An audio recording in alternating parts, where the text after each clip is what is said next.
বদৰুদ্দিন আজমলৰ এই সহায় হয়তো শিৱসাগৰবাসীয়ে কেতিয়াও নাপাহৰে। কাৰণ বিপদৰ সময়ত বদৰুদ্দিন আজমল থিয় হৈছে শিৱসাগৰবাসীৰ কাষত। শিৱসাগৰবাসী বানপীড়িতৰ কাষত এইবাৰ আজমলে লৈ গৈছে এটা বৃহৎ চিকিৎসকৰ দল। বিনামূলীয়া চিকিৎসা সেৱা প্ৰদান কৰাৰ বাবে লৈ গৈছে হোজাইৰ পৰা এটা বৃহৎ চিকিৎসকৰ দল। আৰু এইদৰেই আজি শিৱসাগৰত আৰম্ভ কৰিছে চিকিৎসা সেৱা।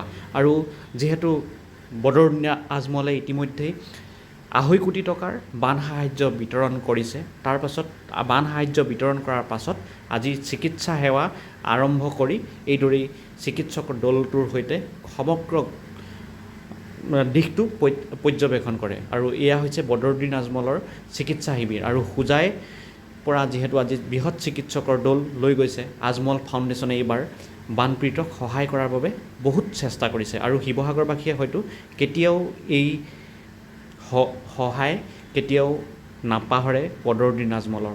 আৰু বহুতে নকৰা কাম আচলতে বদৰুদ্দিন আজমলে কৰিছে শিৱসাগৰত। আমাৰ হসপিটালেৰ পৰা ডক্টৰ, প্যাৰামেডিক্যাল ডক্টৰ, নাৰ্সেস আৰু 38% আমাৰ হসপিটালেৰ পৰা ইয়াত আহিছে।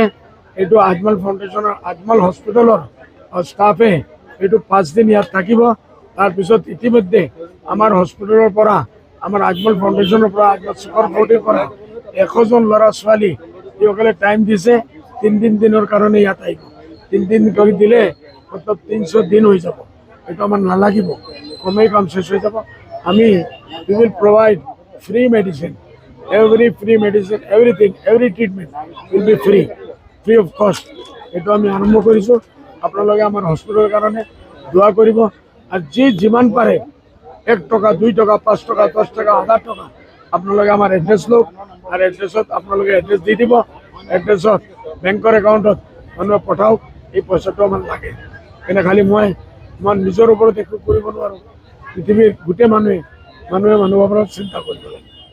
প্ৰথম অৱস্থাত এয়া 5 দিনীয়াকৈ চিকিৎসা শিবিৰ আয়োজন কৰিছে সমগ্ৰ শিৱসাগৰবাসীক। যিসকল বানপীড়িত, বানত বিধ্বস্ত হৈছে সেইসকলক চিকিৎসা প্ৰদানৰ বাবে। এতিয়া পানী শুকাইছে, কিন্তু মানুহৰ মাজত এতিয়া দেখিবলৈ পোৱা গৈছে বিভিন্ন ৰোগ হৈছে, বিভিন্ন বেমাৰ হোৱা দেখিবলৈ পোৱা গৈছে। সেই বেমাৰৰ উপশম ঘটাবলৈ বদৰুদ্দিন আজমলৰ এই প্ৰচেষ্টা। আৰু হোজাই যি হাম হস্পিটেল আছে বদৰুদ্দিন আজমলৰ, সেই চিকিৎসালয়ৰ পৰাই লৈ গৈছে এই বৃহৎ চিকিৎসকৰ দল। লগতে ঔষধো প্ৰদান কৰিছে তেওঁলোকে। যিসকল ৰোগী আহিছে, যিসকলে দেখাবলৈ আহিছে সেইসকলক বিনামূলীয়াকৈ সম্পূৰ্ণ চিকিৎসা সেৱা প্ৰদান কৰিছে আৰু ঔষধো প্ৰদান কৰিছে তেওঁলোকে।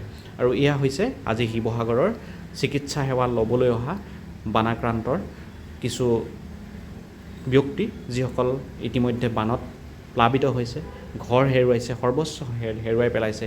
এতিয়া শৰীৰটো সুস্থ ৰাখিবলৈ আজমলে সেইসকলক এইদৰেই চিকিৎসা সেৱা প্ৰদান কৰিছে শিৱসাগৰ।